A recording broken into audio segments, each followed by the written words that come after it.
Hello, good evening, my dear students, my subscribers, my viewers. How are you all? I hope you all must be fine and waiting for my new video. तो आज की class का topic है Kalamkari.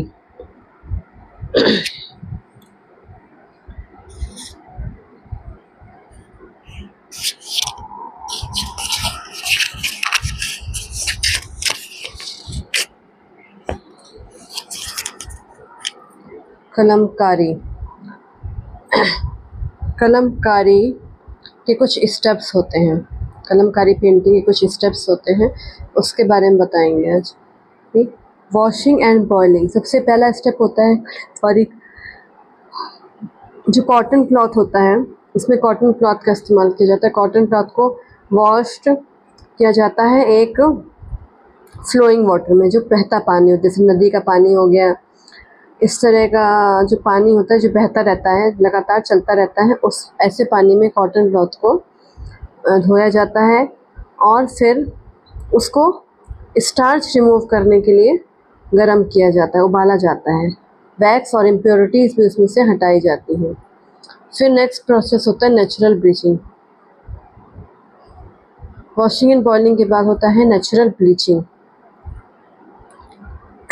Natural bleaching में क्या होता है? Bleach क्या होता है? वाइट करना, ठीक है। उसकी गंदगी को हटाने के बाद, उसका स्टार्च, वैक्स, इम्प्योरिटीज़ को हटाने के बाद नेचुरल ब्लीचिंग की जाती है, जो सनलाइट में उसको फैलाकर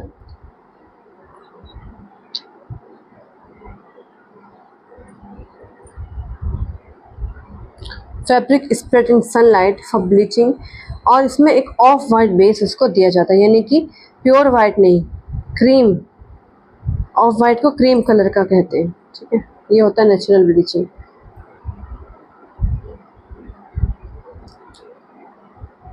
उसके बाद होता है प्रिंटिंग, ठीक है। नेचुरल ब्लीचिंग के बाद प्रिंटिंग की जाती है वुडन ब्लॉक्स से। बड़े बड़े वुडन के ब्लॉक्स होते हैं, जैसे हम बाटिक प्रिंटिंग करते हैं, ब्लॉक प्रिंटिंग करते हैं। बाटिक नहीं, बाटिक तो वैक्स होती है। ब्लॉक प्रिंटिंग करते हैं, उसी तरह से इसकी प्रिंटिंग की जाती है वुडन ब्लॉक्स से। और उसमें उन वुडन ब्लॉक्स को नेचुरल डाइस जो होती हैं, प्राकृतिक डाइस होती हैं जो रंजक होते हैं, उसमें उन वुडन ब्लॉक्स को डिप किया जाता है, डुबोया जाता है। और उसके बाद उसको प्रिंटिंग, उसकी जो आउटलाइंस हैं उसमें प्रिंटिंग की जाती है।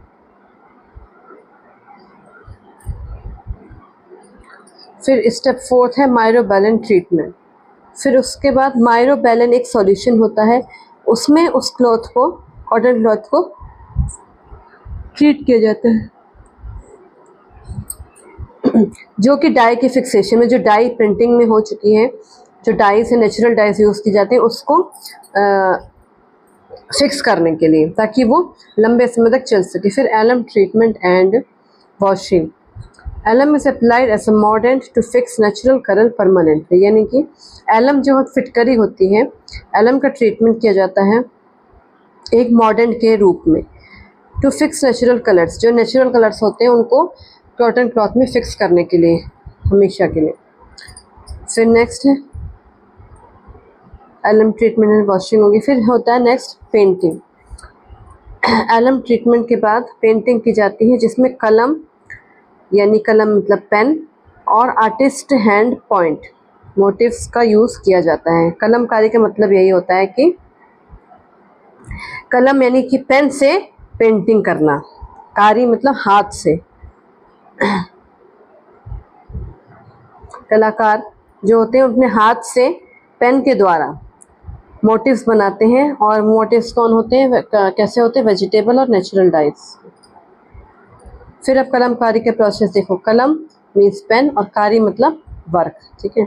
तो पेन के द्वारा कार्य करने को कलमकारी प्रोसेस कहा जाता है। दो स्टाइल्स इसकी दो स्टाइल्स होती हैं मेजर। पहली होती है श्रीकलाहस्ती। श्रीकलाहस्ती में क्या होता है? पेन का यूज़ करके, यानी कि जो कलम समझ लो, कलम और या पेन का यूज़ करके फ्री हैंड पेंटिंग की जाती है, ठीक। यानी जो डिज़ाइन उनको समझ में आती है वो अपने हाथ से बना सकते हैं। फिर नेक्स्ट होती है मछलीपट्टनम।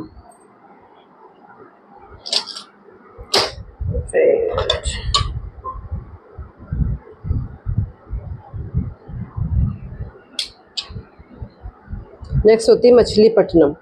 ठीक है, मछलीपट्टनम में क्या होता है कि block painting with vegetable dies,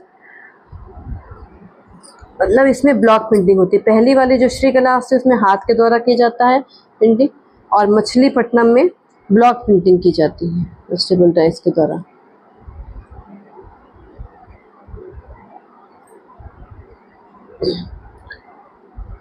अब फिर कुछ डाइस यूज़ की जाती हैं। कौन सी डाइस यूज़ की जाती हैं इसमें? नेचुरल डाइस, और इसमें कोई भी जो संश्लेषित रंग होते हैं उसमें कोई संश्लेषित रंग यूज़ नहीं किए जाते हैं, सिर्फ प्राकृतिक रंग ही यूज़ किए जाते हैं।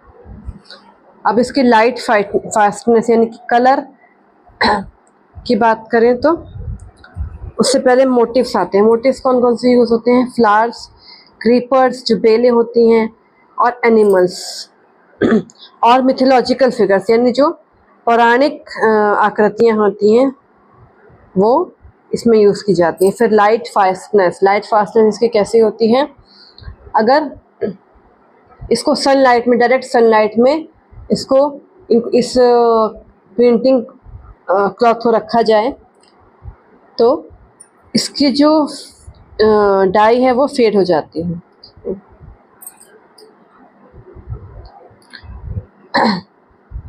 अब इसका मेजरमेंट किया जाता है 1 से 8 नंबर के स्केल में।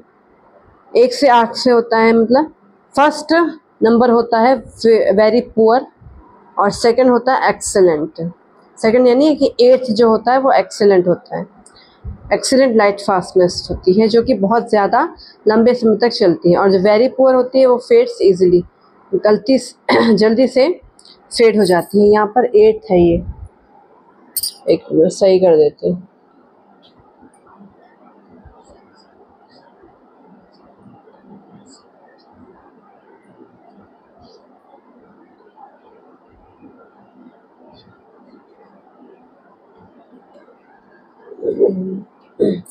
एट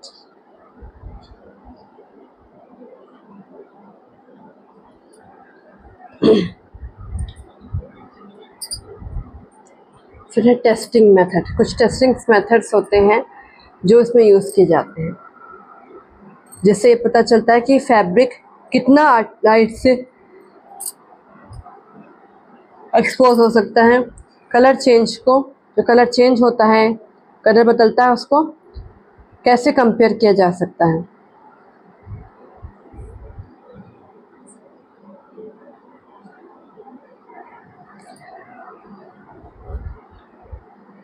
फिर है इसकी कुछ एप्लीकेशंस होती हैं।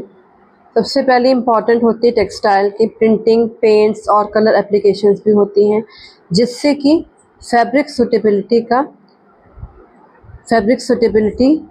जो फैब्रिक कितना सूटेबल है कर्टन्स के लिए, अपहोल्स्टरी के लिए, आउटडोर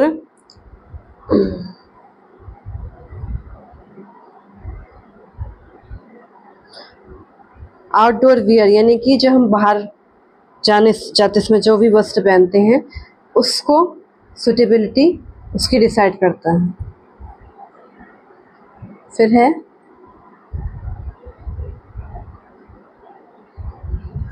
ज़ेफिर, एक फैब्रिक होता है जो बहुत सॉफ्ट होता है, लाइट वेट होता है और निटेड फैब्रिक होता है यानी कि बुना हुआ होता है।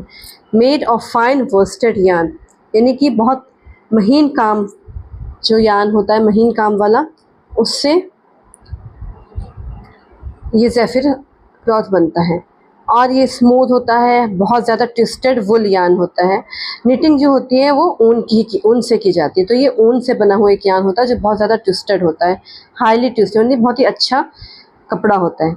सेमी ट्रांसपेरेंट होता है, ब्रेदेबल होता है, बहुत डेलिकेट होता है। ठीक है, टेक्सचर इसका बहुत अच्छा होता है, डेलिकेट टेक्सचर।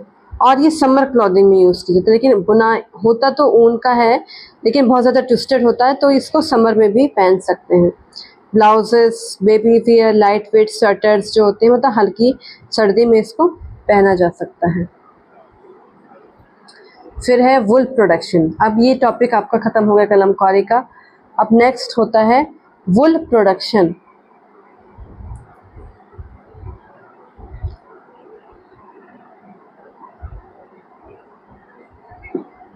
वुल प्रोडक्शन का फर्स्ट स्टेप होता है शेयरिंग।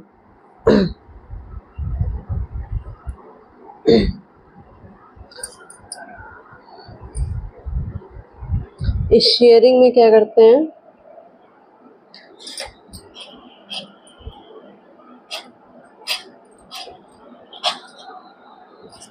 सबसे पहले जो वुल का एक टाइप होता है फ्लीस वुल, जो होती है जो शीप से निकाली जाती है। फ्लीस वुल, शीप यानी कि भेड़ से जो प्रोड्यूस होती है एक ही बार में, साल में एक बार, उसको उससे इसकी शेयरिंग की जाती है, यानी कि उसके जो वुल है उसको निकालना मशीन के द्वारा, वो होती है शेयरिंग। ठीक है। फिर नेक्स्ट है ग्रेडिंग एंड सॉर्टिंग। अब जो वुल निकाली गई है उसको क्लासिफाई करना, उसकी क्वालिटी, लेंथ, फाइनेस, कितना ज़्यादा महीन है वो, कितना अच्छा है, और टेक्सचर के हिसाब से उनकी ग्रेडिंग और सॉर्टिंग की जाती है। ग्रेडिंग और सॉर्टिंग करने के बाद स्टेप 3 होता है आपका स्कोरिंग।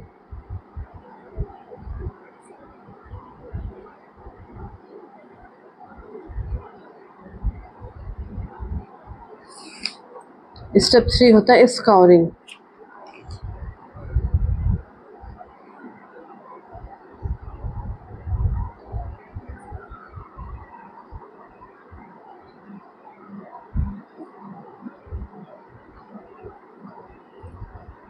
स्कोरिंग में क्या होता है कि ग्रेडिंग और सॉर्टिंग, जब वुल निकाली जाती है उसको ग्रेड और सॉर्ट करने के बाद उसको उसकी फाइननेस, उसकी टेक्सचर के हिसाब से अलग करने के बाद उसको वॉश किया जाता है डिटर्जेंट से, अल्कलाई से, ताकि उसकी गंदगी, उसकी जितनी भी ग्रीस है वो सब साफ़ हो जाए। स्कोरिंग के बाद क्लीनिंग करने के बाद कार्बोनाइजिंग प्रोसेस यूज़ किया जाता है। कार्बोनाइजिंग में क्या होता है, वुल को यानी कि ऊन को डाइल्यूट एसिड में के घोल में भिगोया जाता है, ताकि उसकी जो वेजिटेबल मैटर्स, जैसे वेजिटेबल मैटर्स हैं जैसे सीड्स, बीज वगैरह जो उसमें ऊन में चिपक जाते हैं वो निकाले जा सकें। मतलब वो भी एक तरह की क्लीनिंग ही होती है, लेकिन वो होती है डाइल्यूट एसिड्स। फिर नेक्स्ट स्टेप होता है कार्डिंग। कार्डिंग में क्या होता है, फाइबर्स को क्लीन स्पिनिंग के लिए तैयार किया जाता है। कार्डिंग में क्या होता है, जितने भी फाइबर्स, वुल के फाइबर्स हैं, सॉर्टिंग करने के बाद उनको स्पिनिंग के लिए तैयार करना, वो कार्डिंग होता है। फिर कॉम्बिंग में क्या होता है, कॉम्बिंग में शॉर्ट फाइबर्स को अलग किया जाता है, हटाया जाता है, लॉन्ग फाइबर्स को स्ट्रेट किया जाता है, मतलब सीधा किया जाता है, कॉम्ब किया जाता है, ताकि उसको उससे बहुत ही स्मूथ और फाइन वुल मिल सके। फिर कुछ होते हैं टेक्सटाइल स्टैंडर्ड्स भी होते हैं, जिससे कि हमें ये पता चलता है कि कैसा हमारा वस्त्र तैयार होता है, किस तरह से हमारे जो स्टैंडर्ड्स हैं, मानक हैं, वो बनाए जाते हैं। उन मानकों के हिसाब से किस प्रकार के वस्त्र होते हैं। तो कुछ टेक्सटाइल स्टैंडर्ड के बारे में हम पढ़ेंगे। सबसे पहला होता है गॉट्स, GOTS, गॉट्स। ठीक है, इसका फुल फॉर्म होता है global organic textile standard. Gots का फुल फॉर्म होता है global organic textile standard.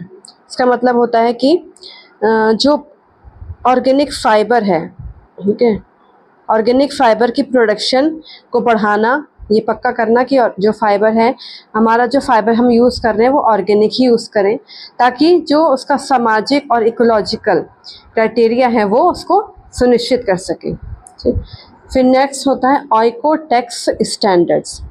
ऑइकोटेक्स standards का फुल फॉर्म होता है, full name international association for research and testing in textile ecology. ये इसका फुल फॉर्म होता है, क्या होता है, international association for research and testing in textile ecology.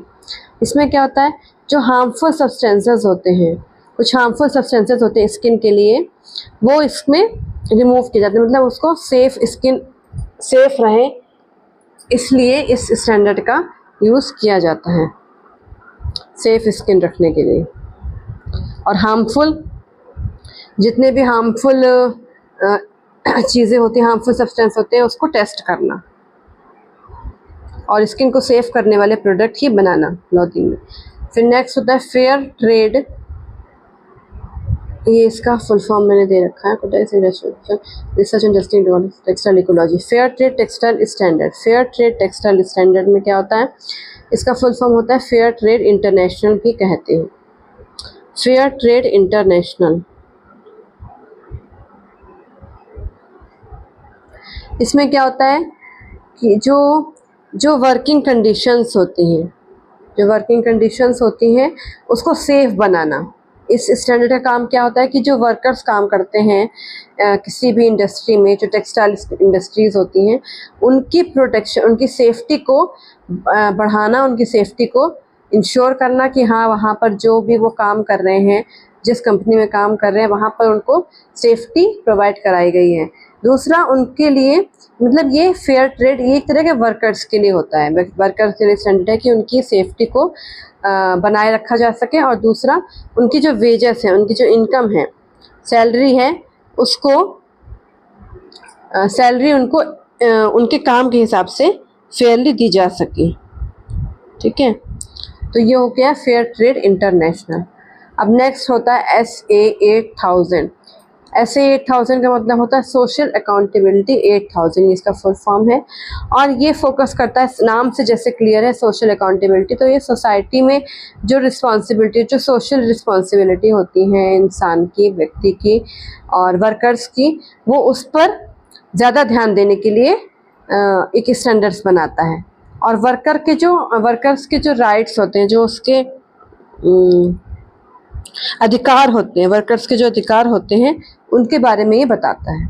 फिर नेक्स्ट होता है ISO 9001 QMS। ISO 9001 QMS,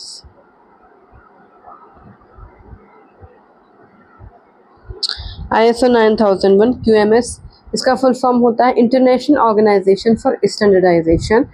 इसमें क्वालिटी मैनेजमेंट, टेक्सटाइल इंडस्ट्री में जो क्वालिटी को बरकरार रखने के लिए ये स्टैंडर्ड्स बनाता है। ठीक है, क्वालिटी मैनेजमेंट के बारे में ये बताता है। फिर नेक्स्ट होता है ISO 14001 EMS, ये इन्वायरमेंटल मैनेजमेंट को बताता है। 14001 EMS इन्वायरमेंटल मैनेजमेंट के बारे में ये बताता है कि इन्वायरमेंट में जो इन्वायरमेंट के हिसाब से हम अपने को कैसे ढालें, किस प्रकार से उसको मैनेज करें। तो ये हो जाता है इन्वायरमेंटल मैनेजमेंट।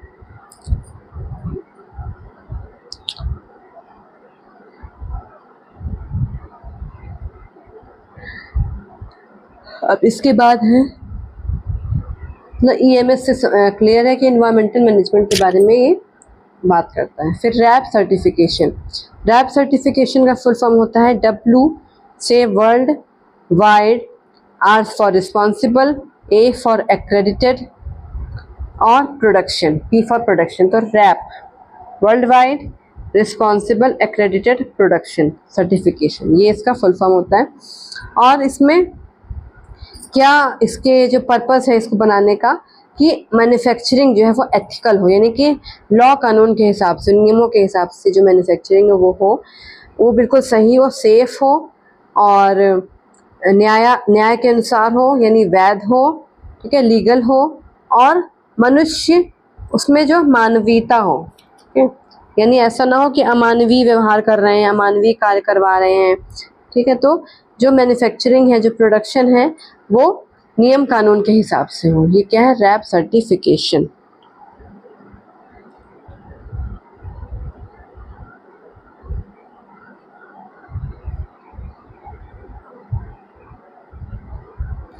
तो आज के लिए बस इतना ही।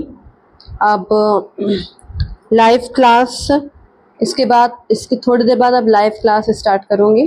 तो आपके लिए अगर आपको ये वीडियो मेरा पसंद आता है तो प्लीज़ लाइक, शेयर, सब्सक्राइब ज़रूर कीजिएगा। और अगर आप इस चैनल पर फर्स्ट टाइम विज़िट कर रहे हैं तो सब्सक्राइब करके बेल आइकन पर प्रेस ज़रूर कर दीजिएगा, ताकि आपको सबसे पहले मेरी जो क्लासेस हैं वो शो हो जाएं, आपके पास नोटिफिकेशन पहुंच जाएगा, जिससे कि आप मेरी सारी क्लासेस को, मेरे सारे वीडियोस को सबसे पहले देख सकते हैं। तो अब बस एंड करते हैं आज की क्लास। अगर आपको अच्छी लगी हो तो प्लीज़ कमेंट करके ज़रूर बताइएगा। Thank you, bye bye.